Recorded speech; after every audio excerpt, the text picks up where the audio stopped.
You're hubby hunting? Yeah. All right, we got to talk about Is that this. how old I am? What? You actually aged pretty well though for a white girl. I'm not gonna lie. You do actually for a white girl. Yeah. Have you seen other white girls? Dude, I mean, I'm a white girl living in a white world. I see them all the time. But that's because they get fat. Let's be real. Nah, I think it's the Does sun. the hair look weird like on it, or should I pull my hair back? Does it matter? Just tell me. Nah, titties look great. I mean, the hair. I mean, the hair looks great. Okay, fantastic. The headphones kind of mess up a good hair day. You know, I was having a really good. I did my hair and I was like, oh, this looks sexy. Like it looks like room. And I'm like, oh yeah, I'm gonna wear fucking still look sexy. I was like, I'm gonna be wearing headphones anyway, so that's dumb. Yeah. It's fine. The titties do look good though. So I was almost worried that this wouldn't fit right. All right, cool. Yeah, the last podcast, a chick got her tits pretty much all out, and I couldn't stop staring at it like uncontrollably. What do you mean?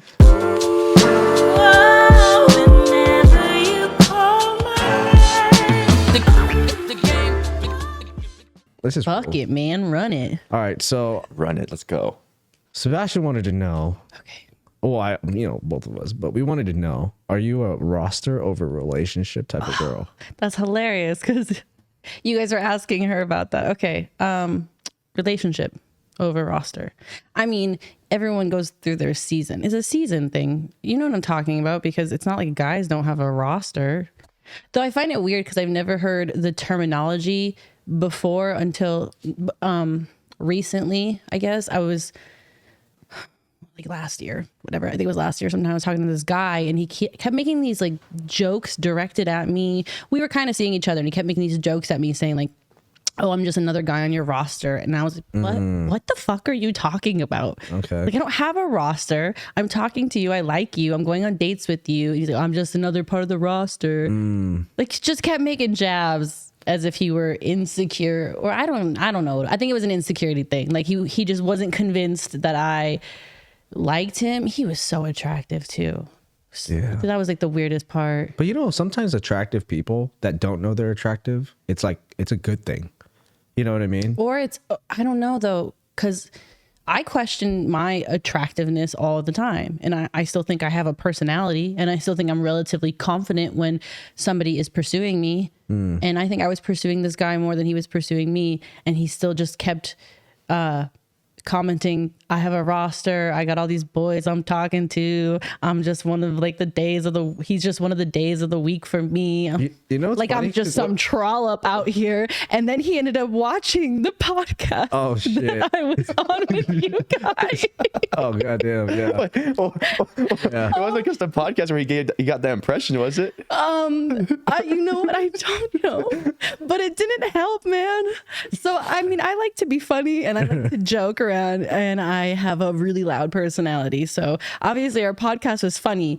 I can't tell you how many people messaged me after that podcast. Were like, oh, Amber, I forgot how funny you are. You're like, that was hilarious. But then there was since that podcast aired and up until now, there's been like 3 different guys that I've been talking to, and all of them have referred back to the fucking podcast. I'm not kidding.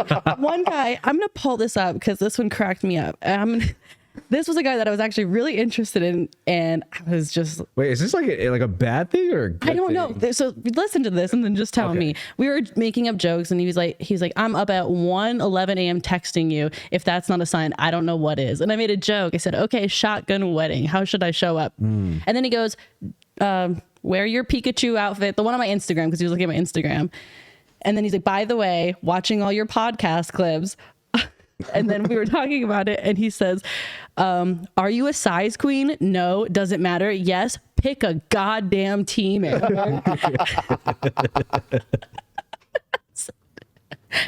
good. That's good. And I've gotten that multiple times from people. They're like, oh gosh, she's a size queen. Oh man, she just, I can't date you, Amber, because I'm just not big enough. Yeah. Nonstop. Relentless. But you know what's funny? It's just like the highlight of this. Yeah, if they actually watched the podcast, I think it would even, like the full podcast, it might even be worth, like, because you were talking about that one dude who had the micro. it would just add to it. I know, but that's been, so I don't think it's necessarily a bad thing that they refer to it. I think it shows that I'm funny, at least. I try to tell him it's all a joke, relatively speaking. I mean, that seems to be the focal point. Every guy that I've talked to that's like, oh, by the way, I've seen your podcast and size queen, huh? Yeah. Like every time. You know why? We were discussing this on the last podcast. Like the average size of a dick is like 5.25. It's like 4.75. It's 4.75 to 5.25. Right. So that's the average. And then you have all of these like anomalies that fit right in between or like way bigger or way smaller. But it's always the stories of the anomalies that are That like, you hear about. Yeah, because it's like, oh shit, he's got a fucking 8-inch dick or like a 3-inch wiener. You know what I mean? So it's kind of like, well, maybe a 5-inch dick isn't really that big. So all these guys have all these insecurities. Absolutely. You know? So It's just, yeah. and then someone who's going to be interested in you, then they're going to be like, oh, well, she's a fucking size queen. It makes sense. It makes It's sense. just so, Just tell them. Just tell them you're not right now. I kind of went on a date with a guy recently. We can move on from this topic after I tell you this story, but this just cracked me up. And I think he had seen the podcast. I'm not 100% certain, but he came over to my house. We were going to go do something, and he comes over to my house to pick me up. And I wasn't ready yet, so I let him in the house, had my slides on, and my slides happen to be Jordan slides. And he sees them, and he like sees the way that I'm dressed casually, and he goes like, you seem like the kind of girl that's in a black dude. First thing he says to me. I knew it. And I would have said the same shit. listen, they're slides, you guys. They're house shoes. Calm down. You could have got some Adidas ones, you know. You could have got some like So good. They other were ones. on sale. And Yeah, dude. as the night's progressing, we decide to take my car. So we get in my car, and my car automatically connects to my phone, automatically connects to my Spotify. And the first song that comes on is some Kevin Gates. I bet it was. And it probably smelled like black eyes No. too. Well, actually, I do have a black eye air freshener. And he just gives you this look. And throughout the course of the night, he continued to make these cracks the whole time that I was like, you have to be into black dudes. You have to be into black, like you must be into black men. And I was getting irritated because like, I'm on a date with you. Stop bringing this up. It's just getting frustrating, but I'm trying to be funny about it. So we go to the movies and we end up seeing Creed. Oh my god. God. And we're in the movies, and afterward I was like, Michael B. Jordan is definitely a black man I would love to fuck. Shit, I think a lot of every woman would love to fuck. Got so upset. I was like, well, you're allowed to make jokes about this all night, but I can't joke back. It's That's like true. just offended with me. That's insecurities for sure. Yeah, the guy was hella insecure. Other things that ended up happening before we got back to my house, where I ended up being like, go home. Oh, really? Yeah, it did not go well. And I think he got mad that I sent him home. I was like, I just don't want you at my house right now. Let's just go home. Was he acting up or something? Or? Yeah, like he like grabbed my arm at one point in the night to like try to get my attention, but it was like aggressive. And I was like, don't touch me. Thank you. So since we're on this topic, I want to know, what are some like key points when you're on a date with like somebody that you just met that turns you on? And then what are some key points that turn you off? Ooh. Like, I guess you can refer back to this date night. No, this was like the worst date I've been. I don't even want to consider it a date. But okay, so let's Hang out. It was the worst experience I've had with a person in a while. I mean the insecurity factor. I went home and I instantly took them out of my phone, like just deleted the contact, like instantly. I was like, bye. And I've never done that before. I'm usually a pretty like, maybe they were having a rough day. We could hang out again sometime soon. I was like, no. Never again. What are some turn-ons? Like, what are some... Yeah, like, I mean, I guess you can, like, go back to your past, like, dates and stuff. Like, what really turns you on about, like, being on a date with a guy? Can I just say the weirdest thing is that I don't think I've been on that many dates in a really long time. I don't think people do dates anymore. I genuinely feel that. I don't know about you, but... I don't... And it's me. Maybe it's me, but it's like... I end up hanging out with people in groups. And then the guy's like, I really like you. And I'm like, I think you're cool too. And then we end up just chilling or like hanging out but it's never, I'll pick you up at 8, swings by my house, takes me out to dinner. It's always just hanging out at my house or hanging out at their house. And they're like, are you hungry? Yeah, I'm hungry. Cool. Want to go grab something to eat? We can go get food. And It's been like that for me for a long time. I don't think it's been a minute since somebody's. So it kind of works naturally in your favor then, which is a good thing, right? I don't know, because I like dates. I'm. So you want to be wine and dine. I think it's just the type of guys you might be going for. Maybe. Like you're going with like more inner circle type thing, like with Mutual friends. Yeah, mutual friends and stuff like that. You know. Yeah. I like to be wined and dined though. I like the process both ways too. It's not like I want some guy just to come in and sweep me off my feet and buy me a bunch of things and take. I like, you know, I don't know, picnics in the living room and like cooking dinner and cheesy shit. Shut up. Yeah, cheesy shit. Yeah. I mean, as masculine of an energy as I may have, I'm just you want to set up mushy little child on the inside that just wants to be wrapped up in a blanket and kissed on the forehead a bunch of times. Yeah. Every masculine woman wants to be submissive. We've repeated this numerous amounts of times. It's not always submissive though. It's just wants to feel more feminine, secure enough to be more feminine. Well, yeah, I mean, but femininity, are you saying that it's not a submissive trait? Are you saying it's more of a masculine energy? Because I see it as like if femininity leans towards the submissive, the more submissive side. Yes, fine. Yeah, you're like, right. Think about it. Like, so I always tell my guy friends, like, if they want to go out and like have fun with a girl, you kind of have to play like when you were kids on the playground. Well, like, you don't pull her hair, but sure. No, but like I mean, don't all right, but that's later. Pull her hair. But what I'm saying is like you kind of joke around, like push, like not like a hard push, but like a soft push. You tease a little bit here and there. It kind of brings you back to like those young traits that we used to have playing on. You bring her flowers or a cookie, and you're like, "Look what I got for you." Yeah. You think people are forgetting to do this kind of things? Because like when I go on, like when I take chicks out, I kind of like what do like. Well, you're a little bit childish. I am a little bit childish. Yeah. Like I'll be there like a little hip bump. Actually, yeah, you're right. I'm a giant. But it's child. fun. It's fun to bring playfulness into any kind of relationship. True. It keeps something fresh. It keeps it lively. It makes it less boring and mundane. Any kind of relationship, I think it's important to bring play into. Friendship, even.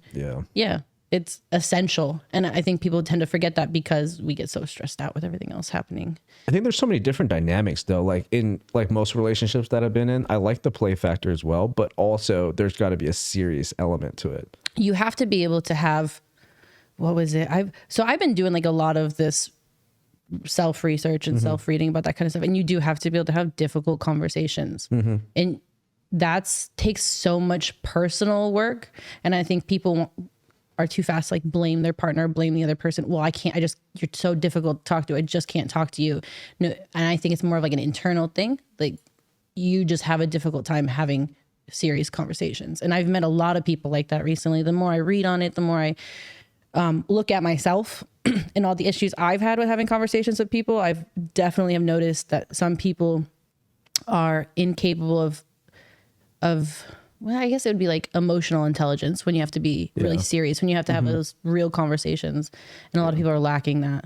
Yeah, you're right. Because I do a lot of reading too. And they say that actually emotional intelligence actually gives you a higher chance of success in relationship and in business as well. Yeah. And it's not even necessarily being sympathetic or empathetic. It's being able to say, hey, this is going to be a hard topic to discuss, but we need to discuss it seriously. And we both have to exchange a dialogue that's going to resolve whatever is going on. I think, but the empathy and sympathy does play along in emotional EQ or EQ as well. You know, like, you have to understand those two other traits in order to make sure that there's a full balance. You know what I mean? Because you have to put yourself in their shoes, but you can't feel sorry for them. There's got to be, it's got to be a fucking line. Like I watched referencing back to recently my favorite, the Jordan Peterson. So I downloaded the Daily Wire to watch the What is a Woman? Okay. Did you watch that? Yeah, no, I didn't. Oh my God. I did. It was worth it. It was worth it. Okay. It was funny and infuriating all in the same little neat package. What is this about? Tell me. So he goes about trying to get a straightforward definition of what a woman is. What is a woman without a circular definition? Okay. So basically just asking people to define a woman without using the word woman, and mostly going to doctors. And I've seen clips of this. Yeah, it's about like the transgender. I know what you're talking about. Yeah. Yeah, so he just goes and basically asks a whole bunch of people. Nobody can answer it. Nobody can answer it. Well, nobody seems to answer it in any definitive, straightforward manner. They all think it's just a woman is whatever you feel, how you express yourself and how you hold yourself and how you carry yourself. And some people even got up and left. There was one that they just were done with this interview. They cut it off. They got up and they left. Right. It's hard to explain, but it's definitely worth watching. So what is a woman to you? You brought it up. Yeah, I know. I just have I'm a woman is, God, you guys have put me in a rock and a hard place here. I feel like people are not going to like me when I say this. A woman gives birth to children. Okay. A woman and a man are very different biologically. It's proven. Yeah. It's not a feelings thing. It's not like a way you hold yourself, a way that you carry yourself, any way that you present yourself. It's biology. Yeah. And I think people are confusing male and female biologies with like sexuality.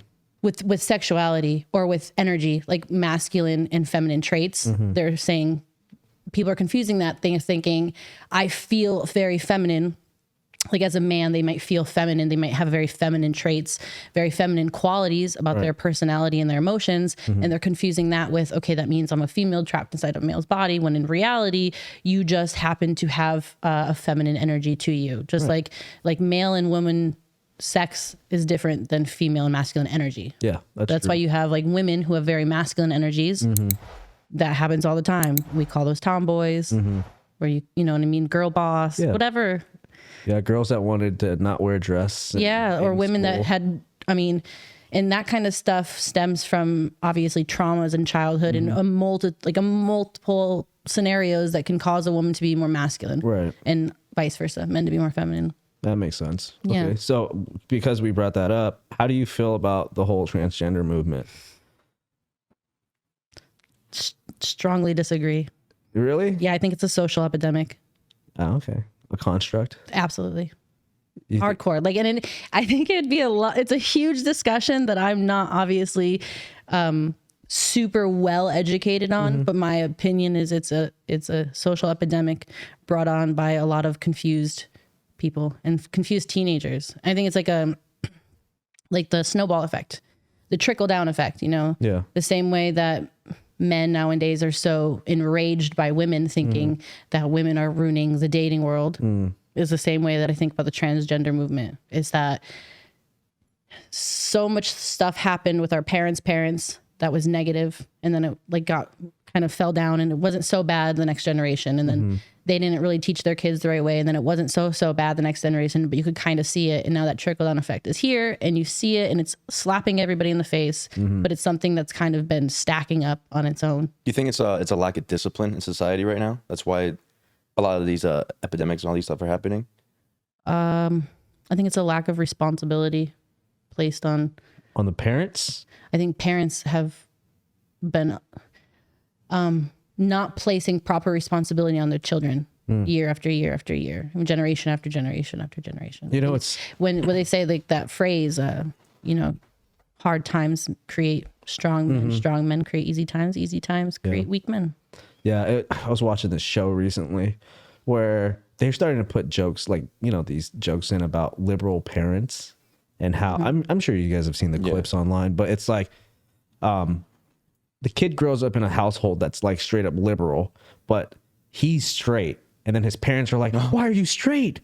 You should be gay. You should be out there, doing all this gay shit, and it's like funny. Dion? Yeah. You've seen it. Yeah, you've seen it. But it's like, it's getting to the point where it's like, I agree with you. I think it's something that's being pushed in society today. And we've talked about this on previous podcasts, but it's like, we're going through this cyclical response, because this also happened when feminism secondly started in early 50s or 40s and 50s. And then the whole hippie movement started happening and life just kind of became easier and easier. TikTok is also another movement that is pushing it too. And it's regulated by the Chinese government. So in order for them to come in and take over I've been on this whole war shit lately. But I think in order for them to overpower us, they have to weaken our society. And the easiest way is to have a liberated Yeah, but the thing is society. We already had an unstable mindset amongst the people to create the ability to weaken. Do you get what I'm saying? Like, Yeah, but the unstable mindset was created. I mean, this thing's like what he was saying with the Chinese and all that stuff. It's been implemented for years. This hasn't happened recently. This has been going on for generations. They've been applying this through media, through social media and all that stuff. Well, and now it's starting to like come alive, basically. Like it's like planting the seed. Like they planted this seed years ago, and now it's starting to grow that tree. Yeah, I mean, I can see that for sure. I don't know. I think just there's certain fundamental things I think that we have forgotten that are really important. And I think that's also what's kind of crippling families and crippling communities. Talking about like traditions being lost. Yeah. Like I think one is community support and community interaction and direct community. I think people have replaced their direct community interaction with online communities, which creates something very unstable because it's different. It's not the same. You don't have like the reliance of your neighbor. Yeah. Well, people like disassociate then with like other human beings, basically. And I think that's one value that has kind of been underrated, that people just never saw as quite as important. And now that it's kind of gone, it shows that it has a negative impact to not have like community. That's one. I think marriage is another. What do you mean? Give me your ideas of marriage, because I don't typically agree with like the marriage laws in today's society. The concept of marriage, not really the legality of marriage. I think, and it's funny because I know before on the last podcast that I was on, I said like it was all jokes and funny, and I liked, and I think I leaned a lot more toward, women suck and men. I feel bad for what's happening to men, and I do, but I don't think that either are without fault. I mean, if we're getting a little bit more serious 100%. About it, you know what I mean? Yeah. I think one can't be without the other, and then also when it starts to fall apart, it's on both sides. Yeah, like they both caused it, they both did it. I mean, Kobe and I were talking about this earlier today, where it's like a cycle basically. Like men are becoming more feminine, and that causes females to become more masculine because they need someone to protect and defend themselves. If they can't, if they don't have a man to do that, they have to overcompensate. And then by them overcompensating and making men harder for them to become more masculine. So it's like just constant like pushback. Well, I mean, like the reason why we started this podcast in the very, very beginning, our idea was to help guys. So I agree with you. I think guys are they're not doing what they have to. They're missing the mark. Yeah, they are. Or they're just being lazy. And because men are more likely to become more comfortable rapidly, right? Yeah. So like going back to what Sebastian was saying, we're thinking that we're seeing a level of men just getting too comfortable. And what happens is women are now like demanding more. And because of that, the femininity in men is now driven up much higher because women are now placing a higher bar for masculinity. Yeah. I think too, though, like just to focus in on one thing, because there's so many things. Yeah, there's so many. It's that you have the internet culture now and the internet community that makes fun of certain things and pokes fun at certain people. And one that I was talking about with somebody just the other day, that's why I'm thinking of it, was that how biologically speaking, women require men who are stable and capable of support, protect, so that biologically speaking, you can procreate, have babies, take care of the household, and be nurturing. Exactly. And that's what makes your feminine energy come out. And that's, so they require the masculine so that you can provide the feminine, all that stuff.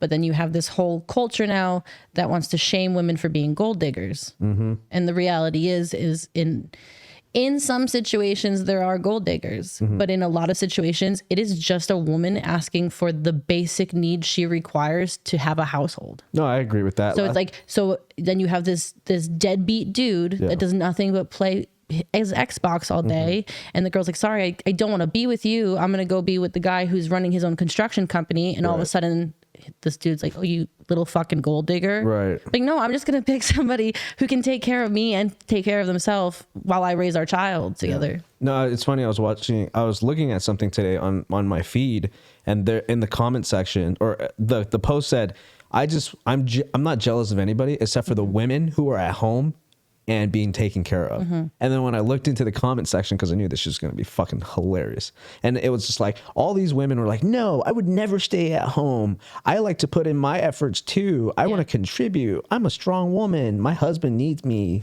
Why would he just do everything when I can help him out too? And I'm just like, they're missing the fucking point. Right. To have the option to stay home. Exactly. That's the blessing. Yeah. I get that. And it's so funny because I've always wanted to be an independent woman. And now that I'm in my 30s, dun, dun, dun. Yeah. I think I see it now. And it's so weird how like glaringly obvious it becomes. And I've talked to other women in their 30s too. And they say it always happens like right around the same time. Yep. And you're in your 30s. And if you happen to not have kids in your 30s and you happen to not have a husband in your 30s, all of a sudden it hits you in the face and you just start to see all these flaws. And then you start to think that the only thing that you fucking want and I'm not even kidding. It's like the only thing that you want is just one person that you can just completely rely on, that you can just do this fucking thing called life with, and a kid. Nice. I'm so glad that you're admitting to that. That's it. That's the only things like, and it's You're because it's not even that. Yeah, I don't have this huge career that I'm absolutely in love with, but I've dabbled around enough and I've made enough money over the years here and there where I've made quite a bit of money and I've been really well off and I had nothing I had to worry about. And I still felt like something was missing or bored or this or that. And I don't know, the more I watch people who have kids and the more I watch people who have families, it's just that you want your little tribe. And I think that's really important. Is it like do you feel like it's like almost like a burning desire now that you feel? It's like this.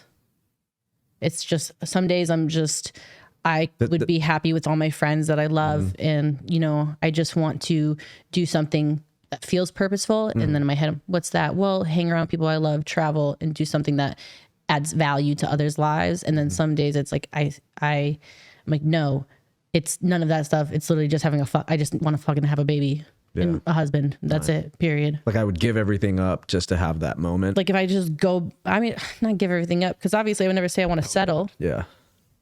And I, for the right person, value the experiences that I've had and I value all the things that I did. I don't think I've done anything too crazy. I'm not out here with an OnlyFans and I'm not doing anything wild. Obviously it just hasn't happened for me yet, but I would say that it's definitely more of a desire now to where it pains me to say how difficult it is to find a reliable partner. It just sucks. Maybe it's this circle that you're in. I mean, yeah. I also have to look at myself in some regard. That's why I quit my job. You know what I mean? It was wreaking havoc on me, like emotionally and mentally, and it wasn't taking me where I wanted to go, and I wasn't being the person that I wanted to be. And even though I don't have the income coming in anymore the same way that I had before, I feel like 100 pounds just taken off my chest. Yeah. Well, I mean, Kobe mentions this all the time. Depending on what field you work in, it does attract what it is, Like you're not going to find wifey or hubby in a strip club, And I think you're not going to find wifey or hubby in the club and whatever, all that stuff. So it's like, if you're hanging around in that area or you're working in that area, or even like if you're doing OnlyFans or stuff like that, good for you if you're doing it, but it's not going to attract the man that you want in your life, Unless you're fucking the photographer. Yeah, unless you're a photographer. Or you're doing OnlyFans with your boyfriend or your husband. Then it's, another thing, I agree with that. And I think that's a huge reason why after 2 years of being at the club, it was hurting me. In such a massive way. I think that also when something that you're doing doesn't line up with your value system, it affects you. And you don't think so at first. You think like the ends justify the means, the money justifies the shit you're going through. But when your value system is like, I want to add to value to people's lives. I want to have something that's purposeful and I want to help people get better. And then all of a sudden you turn around, you get a job where you're just feeding people's vices. Yeah. Your job is literally to hurt people's health. Yeah. To just be like, hey, you might be an alcoholic, but here's another. It's that kind of feeling where every day you go home, you feel like you've done nothing and it's like empty. selling drugs to a drug addict. So you go home and you're empty and you don't have anyone to share a home with and you don't have any kids and you're making money off of what? people suffering, people being unhappy, and it makes it sound so grim because obviously everybody thinks, oh, it's nightlife, so you're working at a party all the time. It feels like a party, but you know, none of it's your everyday life. And you go to bed and you wake up and you go back to it and you just watch these people coming in and just spending thousands of dollars for what? Well, I can give one advice, and that one advice is this.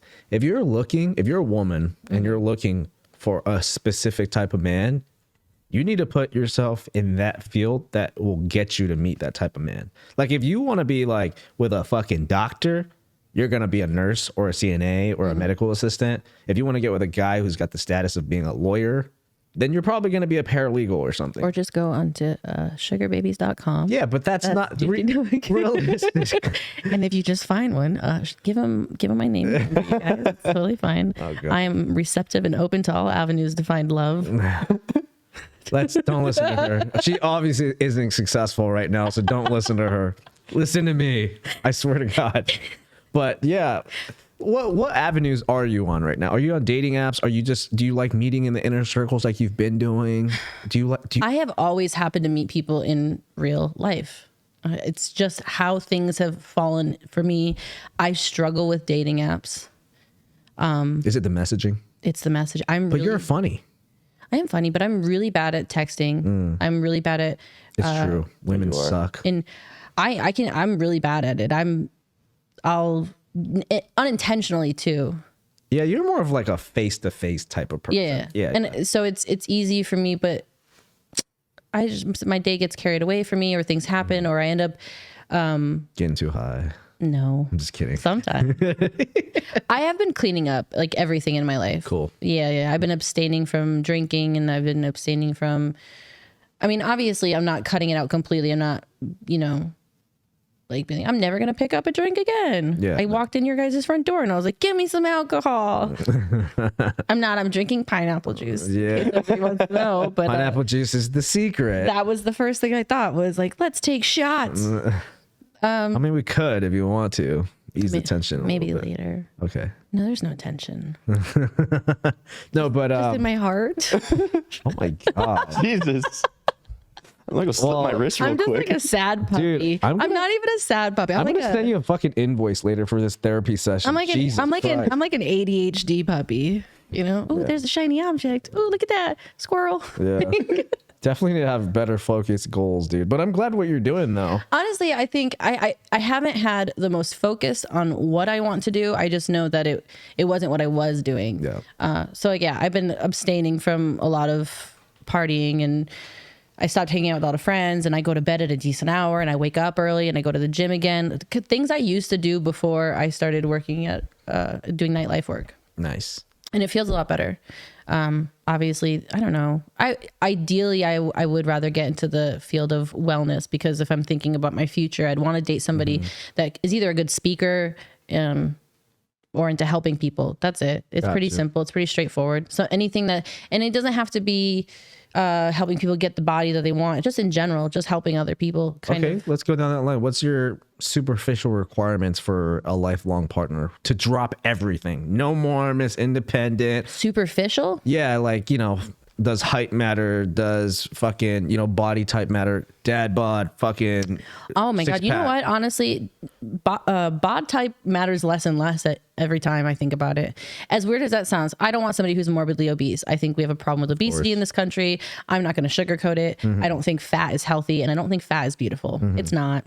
Cool. So that's a fact. I don't want somebody that's going to derail me from what I'm doing by telling me that it's okay for us to eat Domino's pizza every single night, because don't fat shame me. Yeah, it's not gonna happen. So but chubby dad bods, you don't have to be 6-pack male entertainer body for me to be into you. That's not a requirement. I'm not gonna. What about all the short kings out there, guys that are under 5'10"?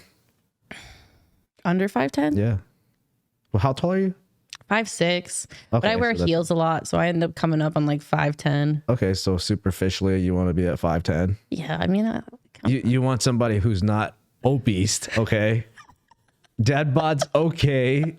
Exceptions. Okay, what's the income amount here? What are we dropping it for? So that's hard for me, because I have met some men who I find super interesting, and ambitious, and not fake manipulative ambitious. What I mean, not the kind of guy that's going around telling girls that he's going to be the next rap star of his city.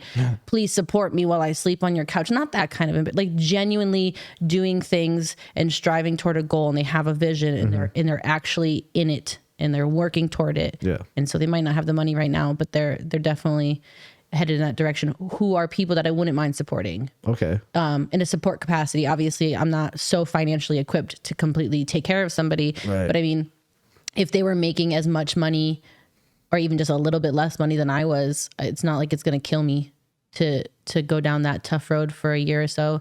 So, I mean, I think ambition is key, and it aligns with financial requirements. Like if you're not super, super well off, or if you're not doing good, if you're not taking care of yourself and your household, but I mean, we're in our 30s now, so let's be serious. You know what I mean? Yeah. You have to kind of have a direction or already be there. So what's the dollar amount though? What are we looking at a minimal? 80,000, 60 grand, 30,000? Could you be with somebody who works at McDonald's that is like working on his new mixtape? You know, first of all, mixtape, don't say mixtape. Okay. Don't say mixtape. He's got a business plan. If anybody comes to me, I don't care if you actually end up being the next rap star of your city. If you come to me saying, I'm working on my stop, please, let's be friends. That's it. She's missing out. No, she's missing out. It's never going to be a thing. I know that's, it's a tough pill to swallow, but I'm not interested in any rap artist or music celebrity possibly in the future. Okay. All right. This guy's got a fucking business plan that he's working on. Right? I don't know. He's going to be the next fucking tech billionaire. That's his vision, right? He's going to make this. And he's making 30,000 a year currently. This cancer, solving app that tells you, what kind of cancer you're going to have in your butthole or whatever, right? But he just needs to launch it. He needs time. He needs, you know what I mean? He might be a billionaire. He might not be. He might just make fucking 30 grand right now working at a IT firm, whatever it is. Is that something that you're gonna be okay dropping everything for and being like, you know what, I want a kid with him. He's got ambition. He's 5'10". He's got. I mean, I'd feel it out. I would feel it out, but I'm not gonna say I want to drop everything for. You know what I'm saying? I guess if somebody was, spitballing 80,000 a year. How long would you give him?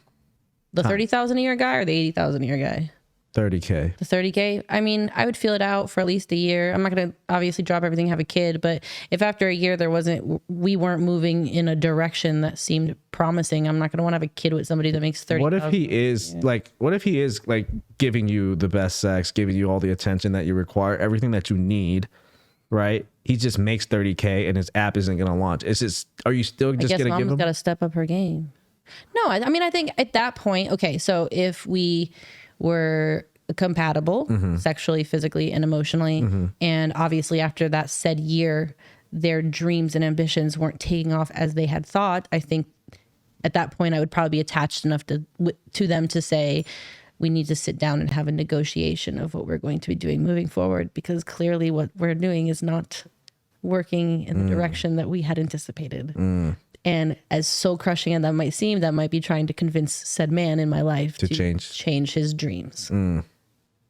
I see. If it's not working. How do you feel about that? If you were building a business and you just started meeting this chick, she's super cool, she's down with you, she knows that you got a plan, but then year one comes around and then she's like, bro, I can't be dealing with this McDonald's minimum wage bullshit. We need this fucking app to launch. Are you like the reality of like how well do you know somebody in a year? You know what I mean? I wouldn't drop everything.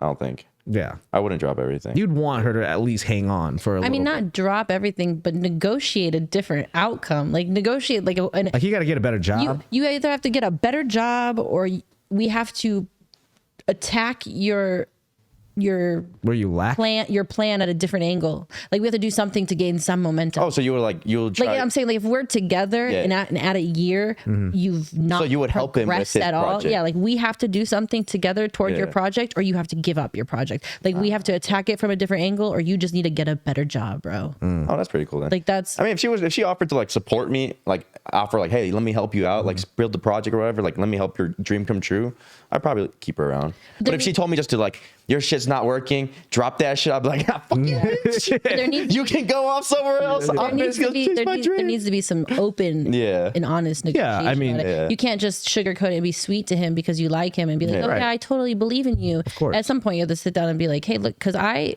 dated somebody and him and I built a business together. And we lived in Montana and we were driving back and forth to Colorado all the time.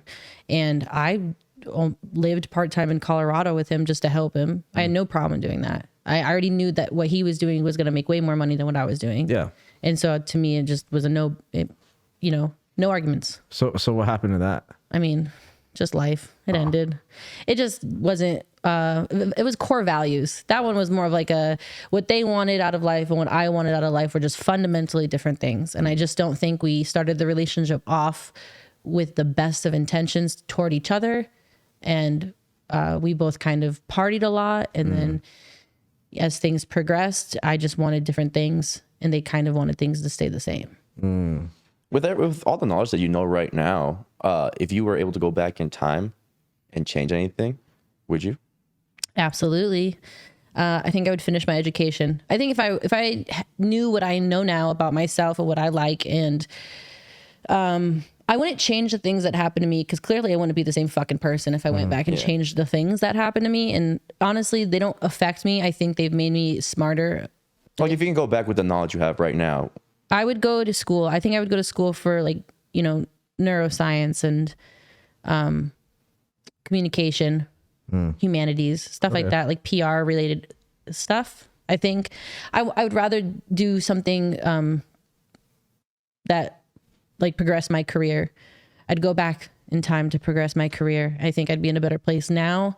I wouldn't be so much in the figuring it out stage. It sucks to say that like I'm 30 years old and kind of still figuring it out. Yeah, but I think everything happens in time and for its own reasons, and whatever I needed to gain, whatever knowledge I had to gain.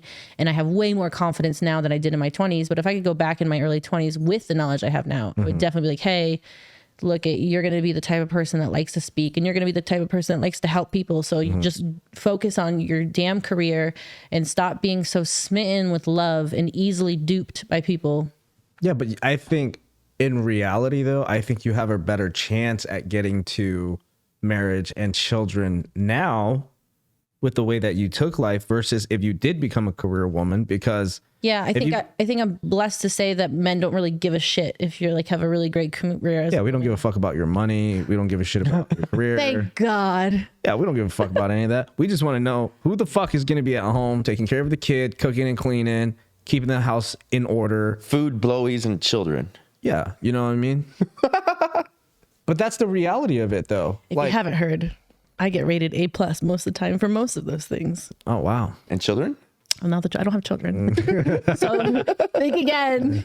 Swallowing children. Holy shit. Meow.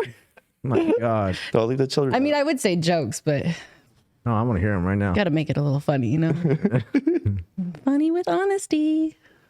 Yeah, but no, men do not. We don't give a fuck. No, I know. I think that's a wonderful thing, but I think it's because I'll tell you what. This is who's going to care about those things. It's going to be the broke boys. Broke boys. It's going to be the broke boys, the unmotivated boys, the ones that need help because they just don't have anything going on with them. That's true. You know and those type of guys you're not going to be attracted to in the long run anyway. That's true. Yeah, you don't want like dude. Would you be attracted to a house dad or a house hubby? Like he just stays home, cleans.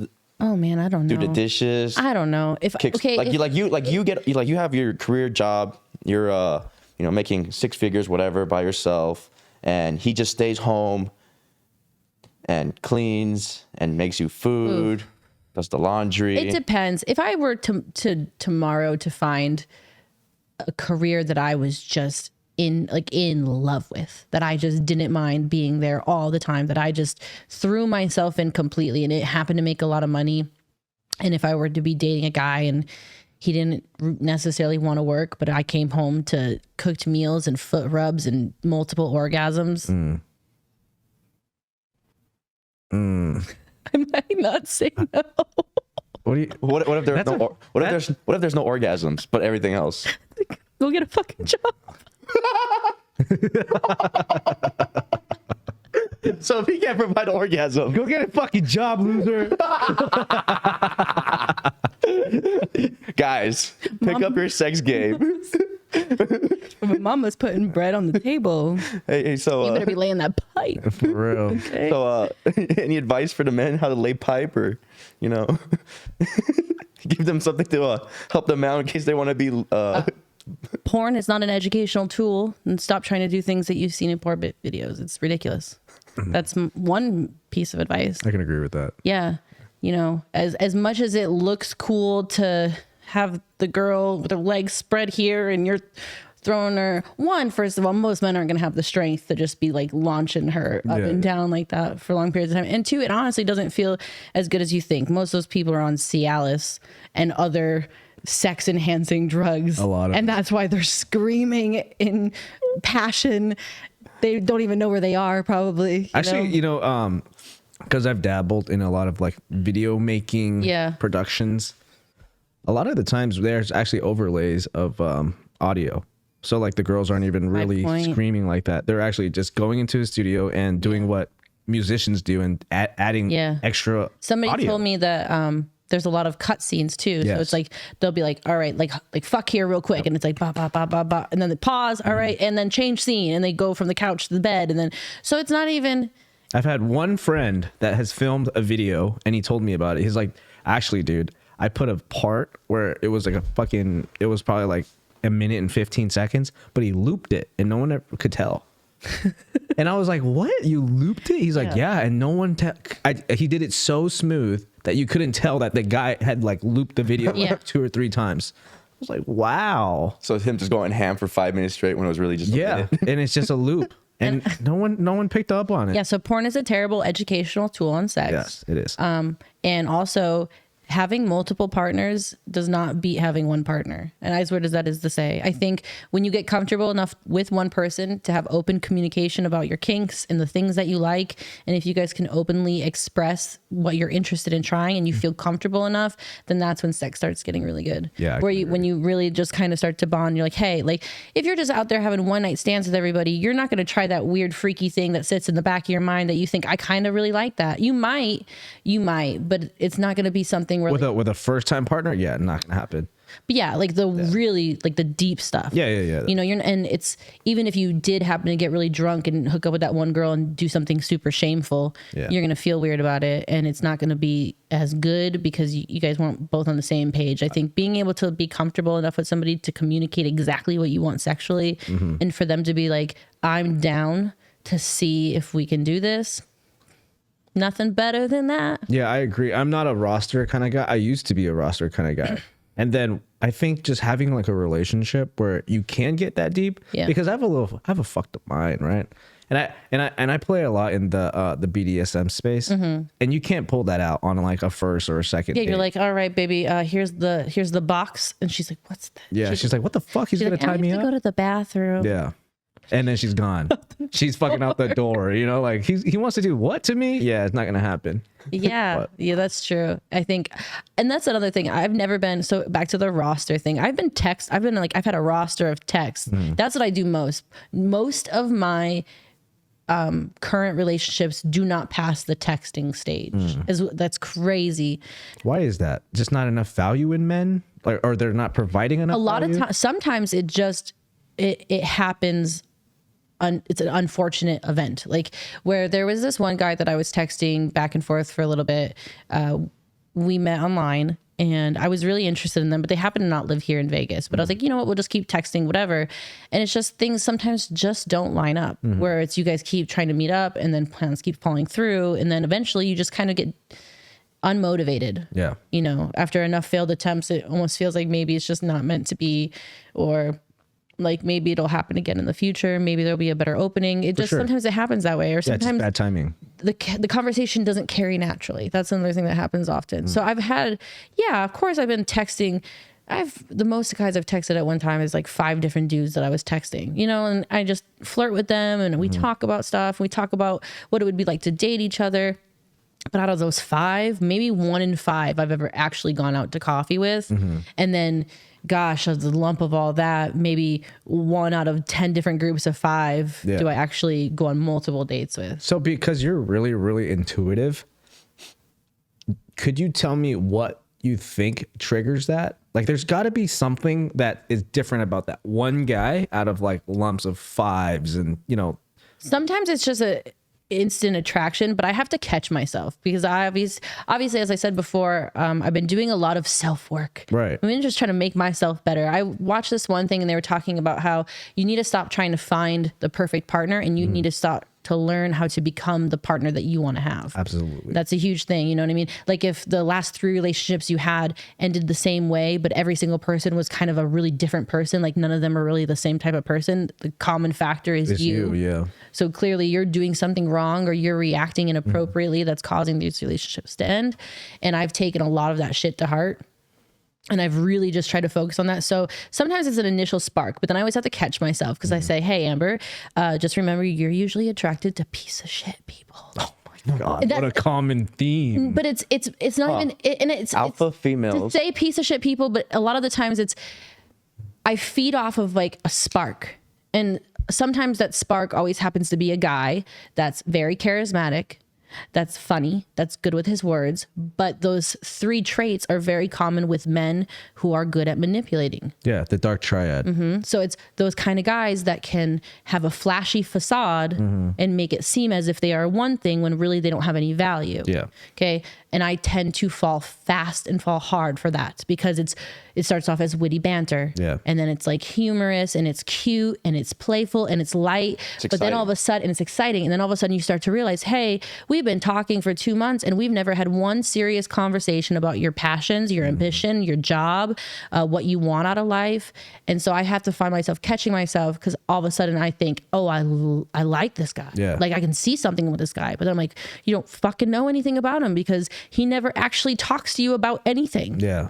It's like he's constantly avoiding that stuff. He's just constantly making jokes and being funny and flirty and cute. And it's always just shallow banter. And then all of a sudden I have to kind of look back and reflect and be like, oh shit, like we're not actually getting to know each other at all. We're just surface level having fun. Yeah, it sounds like you're addicted to the narcissism. Like a lot of the alpha females, like the females that come on here in general, it seems like that's what I was actually kind of pointing out on narcissism. But I think it's because it's that lighthearted, clever playfulness that makes me feel lighthearted and playful. Yeah. Do you know what I mean? So it's so easy to be tricking a light. Yeah. Life is so stressful and hard and there's so much going on that's weighing you down. And then this guy comes along and makes you feel like a kid again. And it's sweet and it's nice and it's fun and you forget about everything. But I wouldn't necessarily say it's a narcissist. It just happens to be a trait of manipulation. But sometimes they might not even know that they're doing it themselves. But that's the narcissism. People don't know that they're narcissists. Amber, come on, dude. These are just traits. But the problem is this: you're looking out for those guys, and then you're wasting a year or two, and then next thing you know, you're like, why is he not getting serious with me? And then you're like, well, fuck. Yeah. I'm an idiot. I just kept going and going and hoping he was going to give it to me. I think now the reason why it's so limited on the guys that I actually follow through with is because I've gotten to a point where I will text serious questions right off the bat. Like, yeah. But that's also a turn off too. But it does diffuse. Not like, oh, how do you see a future with me? What kind of questions you'd ask them? So like sometimes I'll randomly ask them questions from certain books that I'm reading. What's your value system? Like, hey, here's a playful game. And I'll start it off like that. Here's a fun little game to get to know each other instead of asking your favorite color. I'm like, what do you think your top 3 values in life are? Just random little things. And it won't be, it'll be still me being funny and still me being playful, but I try to sneak those questions in while I'm texting people, while I'm trying to get to know people. That's actually a really good fucking question. Yeah. What's your 5-year goal? Like, how do you see, where do you see your career in 5 years? It's funny. I do that to, I've done that to women as well. God, they're so fucking stupid. They have no idea. Women just live life on easy mode. I swear to God. Like, where do you see yourself in 5 years? They're just like, I don't know. But I don't working or finishing school. Who are you asking? Like, you're asking what's your life goals? I just want to travel and who you asking? Like OnlyFans girls? I think that's another. I'm being serious though because I don't date OnlyFans girls. I can't. I like women who have more traditional values. Okay. If you ask me 3 things that I value out of a woman, it's definitely more traditional values. Family has to be important. There's got to be. And to be fair, everybody, when you say more traditional values, obviously we're not talking completely traditional. I was telling somebody this before, and like, oh, that sounds a little vanilla, and I was like, no, Daddy, you still choke me. But I mean, I also just want more traditional family life. Yeah. Yeah. You can still choke and be traditional, guys. Well, no shit. But no, people think traditional values, and then every feminist on planet Earth loses their fucking mind. Whoa. Like, you still can be kinky and traditional at the same time. Look, people have to. I get it. People don't understand that this is the 21st century, and traditional values have changed from fucking 1950s. We're not in the the Mad Men's times anymore. Yeah, you know what I'm saying. The ideal is obviously a 1-man, 1-woman family with kids in a stable household. Yeah. Maybe sometimes you just sneak in a threesome. That's cool. There's nothing wrong with that. Those can Playful, guys. Playful. Yeah. Those could be traditional values. Yeah, my mom is totally cool with dad having another chick over. That's cool. New traditional value. Bing. Well, I wouldn't call that a traditional value, but I'm just saying you can have traditional family values and still play. Yeah, I get that. And still be a little freak. Yeah, I think a lot of people from the Midwest have those values. Because when I used to work in service, I noticed that there are a lot of people that come from very traditional parts of the country, but they would come to Vegas to escape those traditional values. So they would have weird kinks and bondages, all types of shit. And I'm sure you guys know, because you guys have worked in the fucking nightlife. These people are like blue collar, white collar people. You wouldn't fucking know that this guy'd like to get a leash put around his fucking neck and walked on all fours while his wife is spanking him, right? But it's okay to live like that. Yeah, some kinky shit, guys. But that's the beauty of having a wife. So she knows your weird kinky shit, and she's like, you know what, baby, I still love you. Yeah. I'll spank you in the bedroom, but Nice. Yeah, I would never. Oh, you like to be dominated. You wouldn't? I just don't think I could do it. I had somebody recently ask me, they're like, ask me if I would be interested in tying a guy up. Yeah, I'm not into that. I'm not into it. Yeah. I don't think What if he provided everything? I can't say that I. Oh yeah. What if he provided everything you ever wanted? To like be that feminine part, but just every once in a while, Just want you to ball bust him. he wants you to just crush his nuts. It's not that I couldn't do it. I think I'd be able to do it. I just don't think it would be sexually a turn on for me. Yeah, but it doesn't matter about you. Well, I mean, he's giving you he's everything. my fucking husband. Hold on, but he's providing you with everything. Yeah, like he gives you everything: the house you want, the kids you want, the family tradition, everything. Wait, he genetically picks my children, the kids that I want. Yeah. Hold on, Amber. Like he's the perfect Sebastian. You can pick out the genes now. Jesus, hold on. Where's the compromise? Where's the compromise? Yeah. Where's the feminine energy here? And just once a month, he just wants to get his balls kicked in. I love how you're like, where's the feminine energy? Tie your husband up and spank him. No, but you're saying I wouldn't want to be into that even if it's something that he was requesting. I just don't think it's something I could like. Just once a month, he just wants. I understand. It's like I had a boyfriend who was on a cycle one time and asked me to help him on a cycle, like steroid cycle. Yeah. Okay, got it. And asked me to help him shoot him in his bum. Okay.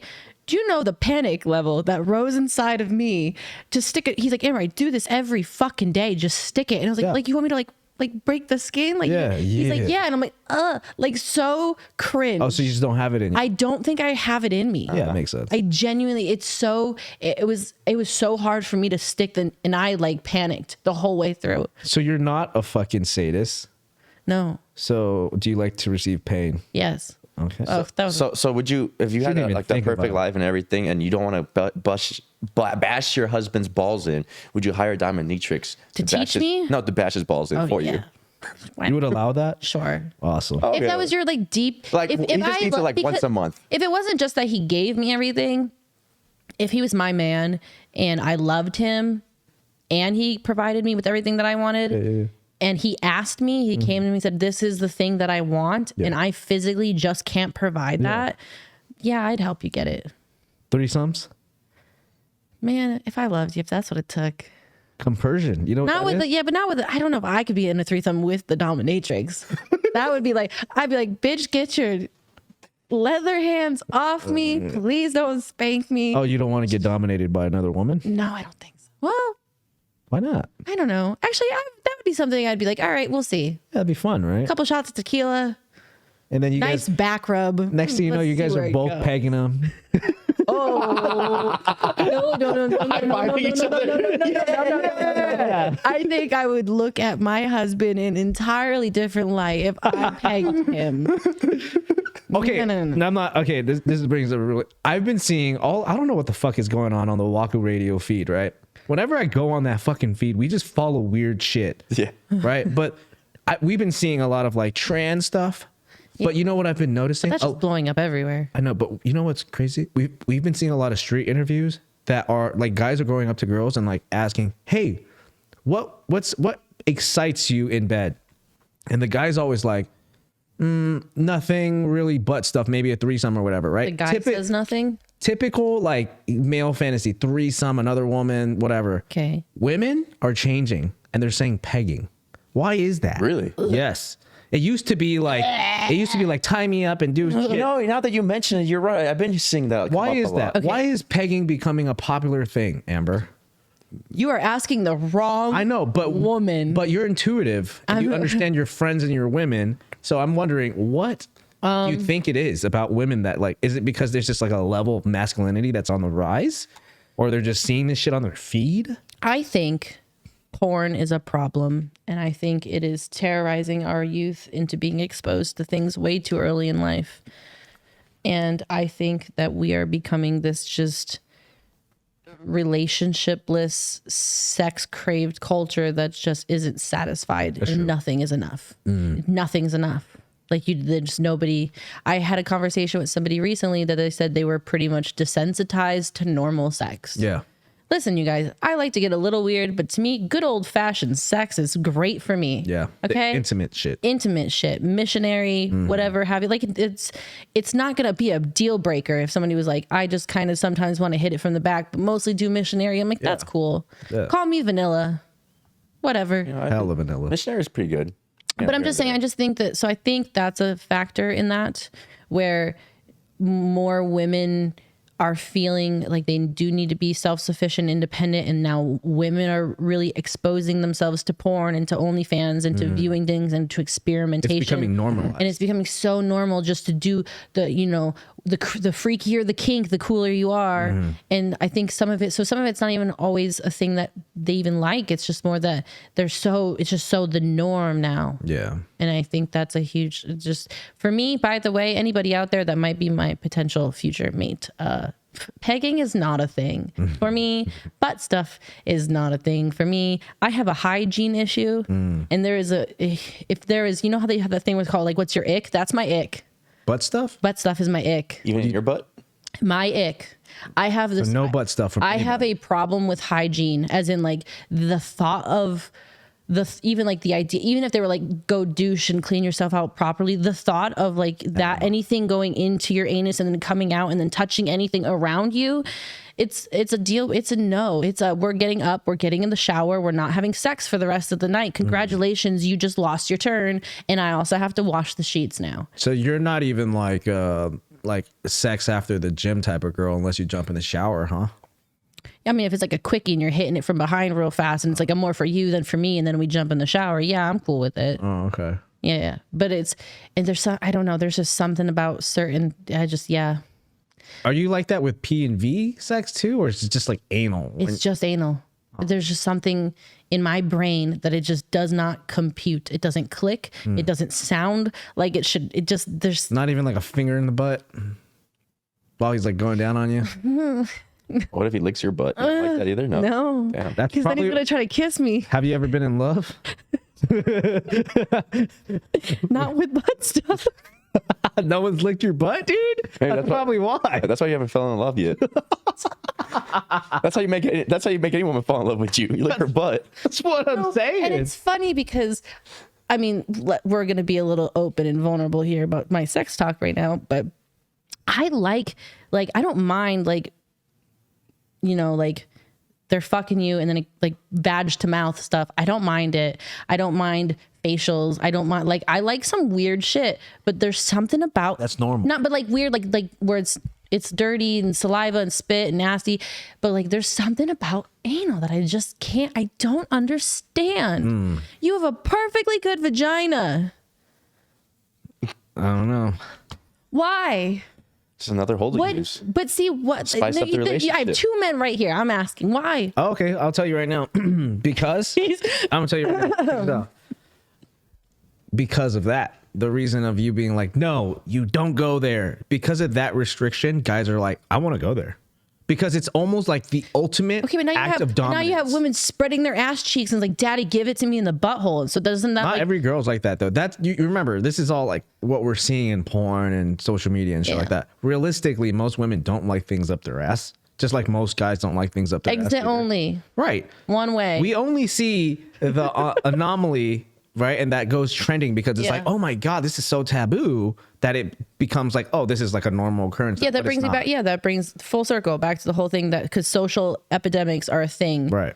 And all that stuff that's just polluting the internet. It's the internet algorithm. Yeah. Yeah. And it's the weirdest thing. It drives me crazy. It's the weirdest thing because it promotes the minority voice. Exactly. And I know everybody wants to be heard and I know everybody wants to feel like their voice matters. And in a way it does, but it also should just matter more amongst your direct peers. Absolutely. And not over the entire world. Yeah.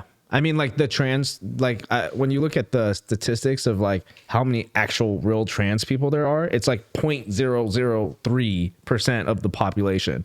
That's nothing. That's a very tiny. Yeah. Yeah. But they're getting all of the news. Yeah. I know. You know, pegging is not really that popular, but it's getting all of the hype. I mean, we noticed that with like our videos that go viral on our page. It's the shit that's like, what the fuck? I mean, you were one of those videos that went crazy, and it's because people Talking about penises. Yeah. Just dicks. Yeah. Yeah, there's Yeah. other one that I was talking about penises too. Yeah. See? Yeah. Because sex talk and talking about taboo things and talking about risque, everybody likes it. Everybody wants to hear it. Everybody wants to see who's going to get in trouble for speaking their mind and who's going to get in trouble for this and cancel culture and all this crazy stuff.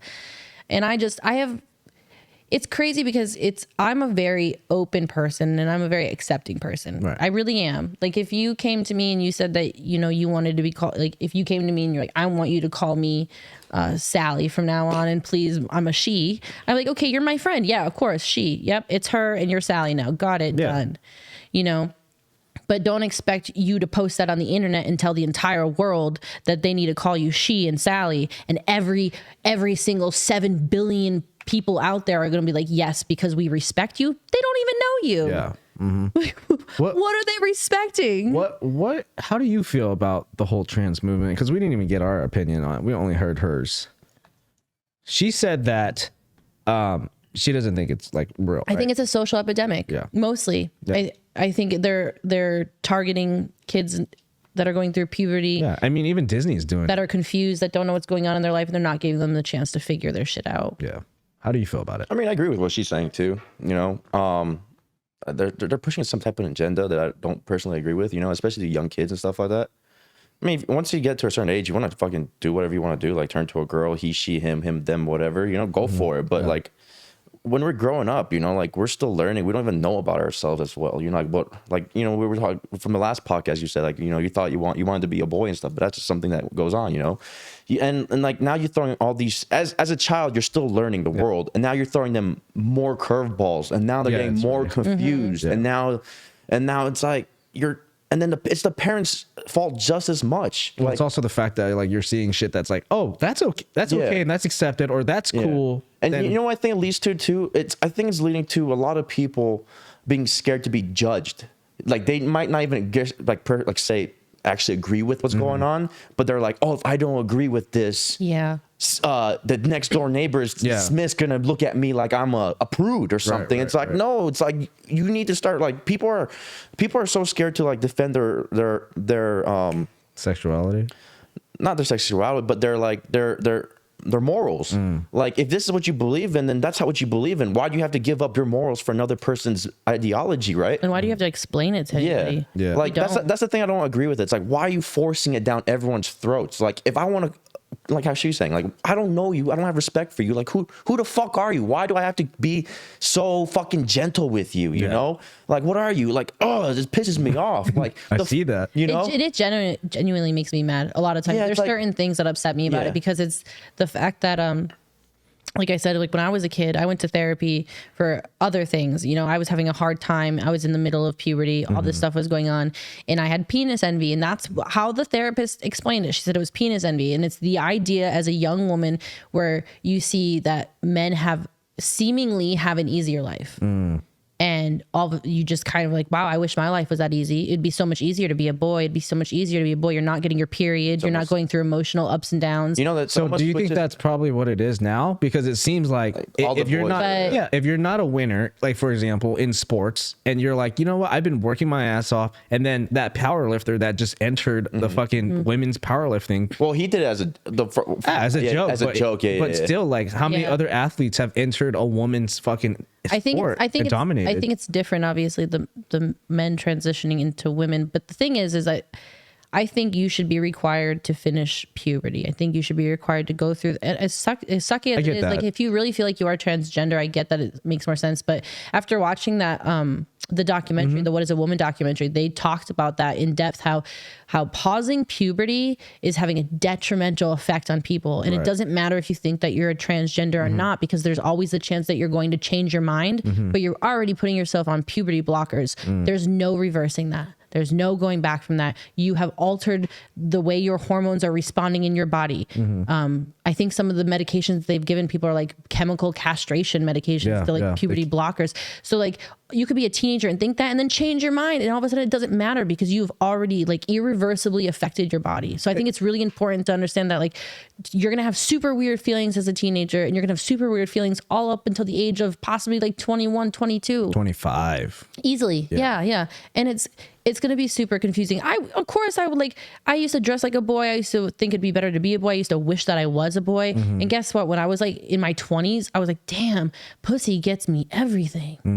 And it wasn't even just like a pussy gets me everything. It was all of a sudden I felt just better. Like I felt, I just felt like so good about being a girl. I was like, all right, I can do this. Like I'm hot. Like I work out. I love being a woman. I like dressing. But it was like, it took a long time. There was so many ups and downs for me where I thought, and I think that's just one, like how your life is growing up. You know what I mean? If you're not like the prettiest girl, or if you're kind of a tomboy, but it's gonna be harder for you. And as a boy, if you're not the most attractive, chiseled jaw, studly guy, or if you're made fun of a lot and you're growing up, you're gonna be like, wow, it would just be easier if I could just paint my nails, or it would just be easier if I could just, and emotional base. I do want to go back to something that you touched on. When you're talking about like chemical castration, that's the shit that they give like while you're transitioning. Well, not even that though. They give child predators those things in order to like get rid of their fucking problem of being attracted to children. They literally castrate them so they don't have those sexual urges anymore.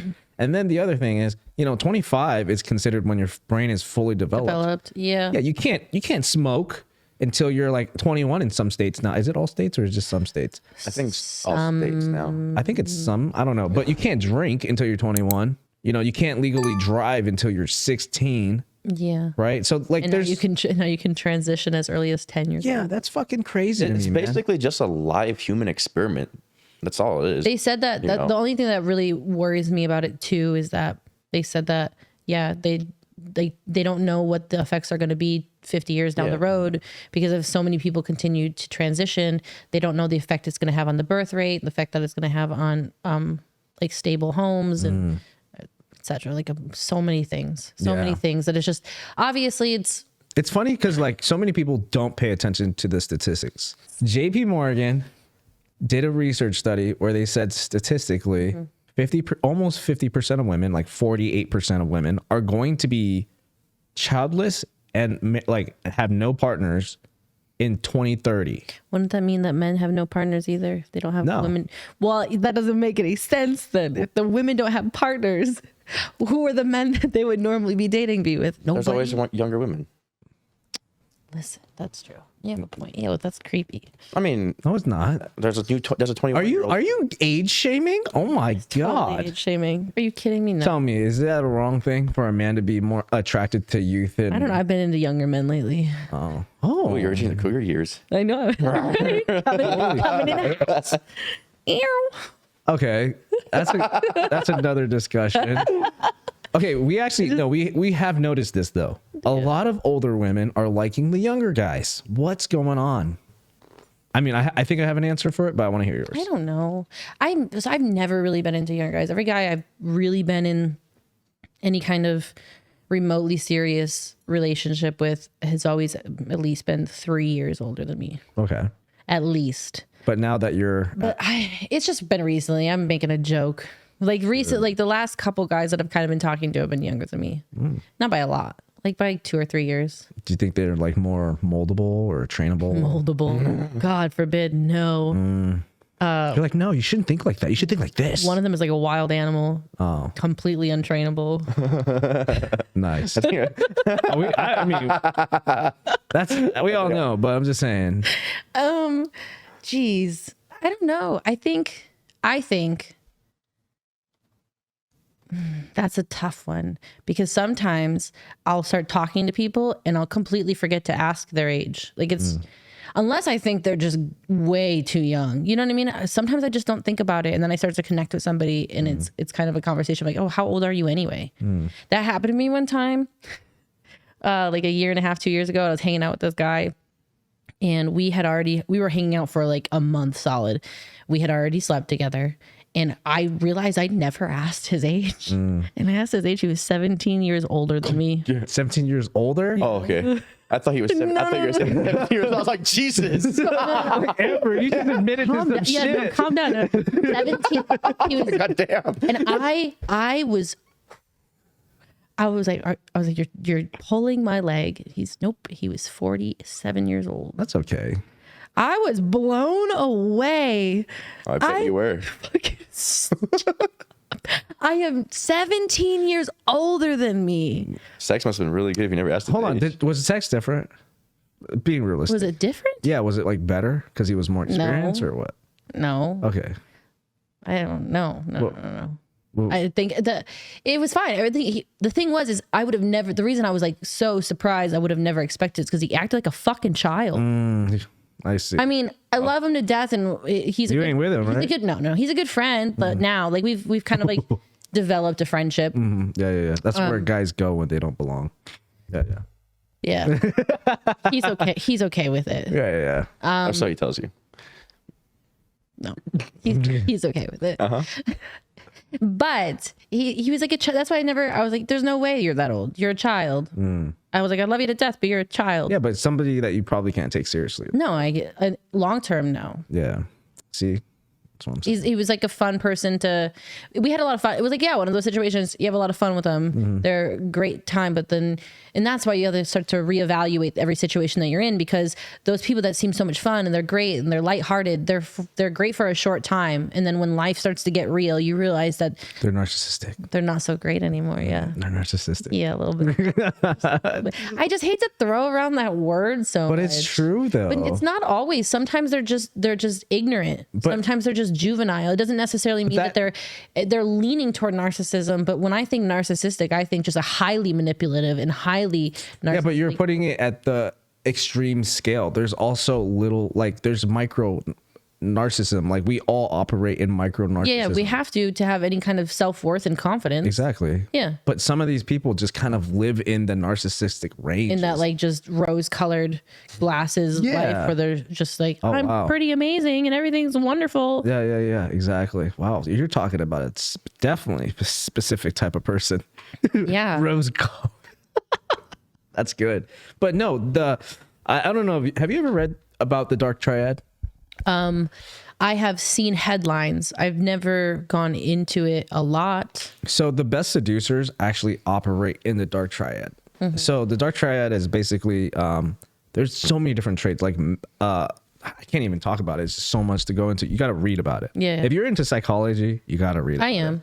And basically, most of the people who don't take life too seriously, they can't take a relationship too seriously. The best seducers in the world, they all operate in that. But they're really good at picking up girls and having fun, but not keeping them. But they can't really keep them because they're always getting bored and moving on to the next thing and the next thing and the next thing. But I think a part of that to look negatively onto them is that even if they wanted to, I don't think that they could.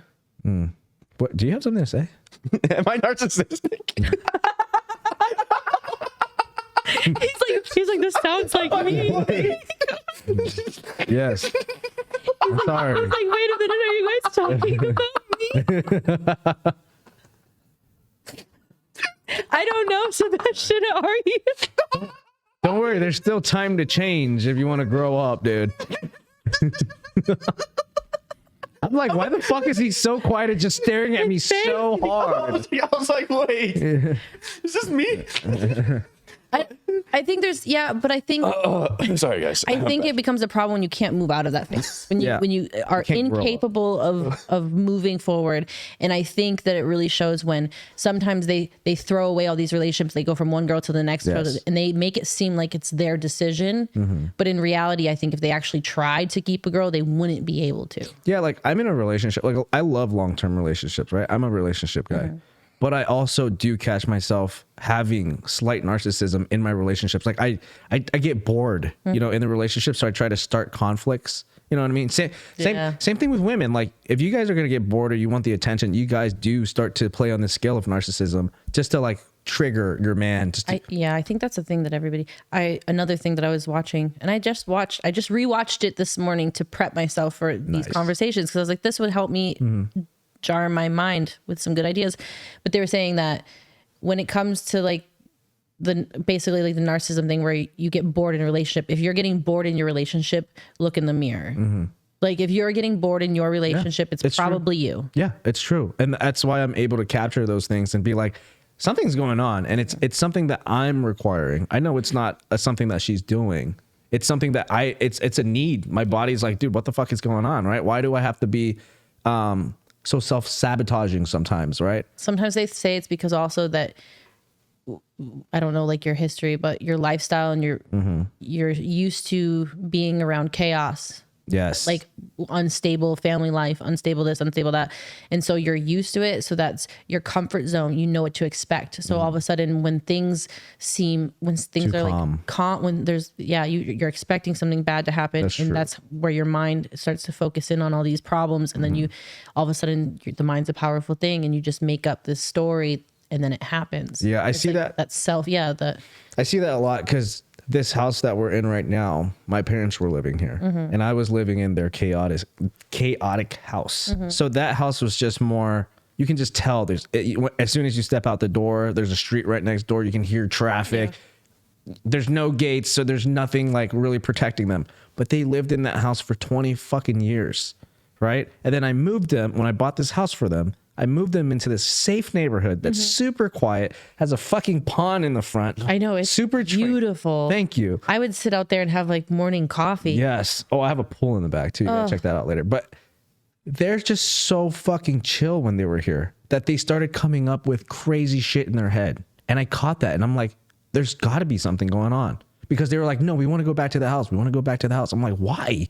And then when I moved here, I felt the exact same way because I'm like, dude, it's way too chill. Like I'm used to crazy shit going on in my life. If it's not work, if it's not girlfriend, if it's not something else, it has to trigger me to be like, I need to operate in that comfort zone. So I totally understand. So I do catch myself fucking being toxic sometimes. I guess. Yeah, I've done it. I've seen it a lot. I've ended relationships because of it. Oh yeah, tons. Where I just have thought that, well, I know something's going on. I just know it's going on. So this is just done. Well, that's how I found a safe haven in BDSM. Please join me. Join the cult. Because it's like a safe way of being narcissistic, a little bit toxic, but it's all consensual, right? It's just like now you have like a level to operate in, like pain, delivering pain, whatever it is, torture, whatever your fucking kink is. Yeah. So I've kind of found my balance in there. Yeah, I think that the whole thing is so crazy to think about it like that because the brain is such a wild thing. Like they were saying that, you know how like we have this whole men versus women thing now. Yes. And you have so many podcasts are doing like the panels of girls versus the panel of guys. Yeah. And all they're doing is blame shifting back and forth and back and forth. No one accepts back and forth. And then the same concept applies. If men are saying women are the problem, it's actually probably you that's the problem. For sure. Because it all comes down to like individual situations. Everything is an individual. It's not all the problem of women. It's not all the problem of men. And if you want to blame, if I want to be like, oh, there's no good men out there and I'm probably the fucking problem. Right. Well, Like, so- it's like the rule of insanity. Like the definition of insanity is doing the same shit over and over. So it's like you have to understand. And it's the brain just doesn't think in, what does it say? Your brain can't process negatives. So like the way your brain works is that if you are constantly saying men are the problem, all you're ever going to see is all the issues and all the little negative things, and they're going to stand out like if you think about a red car, all you're going to see on the road is a red car. The number like 23. Your mind works like an algorithm. Yeah, your mind doesn't understand negatives. So like your mind won't understand. Don't drink the milk, right? Because now all you're going to be thinking about is like the milk, right? Milk. It's not going to hear the don't do that. Yeah, it's just that you brought it to the forefront of your mind, and now that's what your mind is focused on. I think what you're trying to play on is that the brain likes to self-sabotage. Yeah. So yeah. So like your brain. So like when you overthink these certain things, when you're sitting there like, like when you're like, there's got to be something wrong. There's got to be something wrong. There's got to be something wrong. You're gonna fucking find something wrong. No, of course. When he's just being too nice. He's just being too. So when you start to like focus on these things, you all of a sudden are going to find them. Yeah. Like she likes black guys. She likes black guys, and the next thing you know, it's like, do. God damn. But that's what I'm saying. The guy that was just like pushing that the whole time. Yeah. Like, and then all of a sudden just set me up for the perfect joke. Yeah, the Creed. Yeah. Creed. Michael B. Jordan. Man, if he was a boxer and he just walked in and if he smiled at me from across a room, I would just drown kittens in my pants. Fuck it. Life of a hustler. Check me out. Life of a hustler. You see me on the road, I'm in hustle mode, real estate mogul.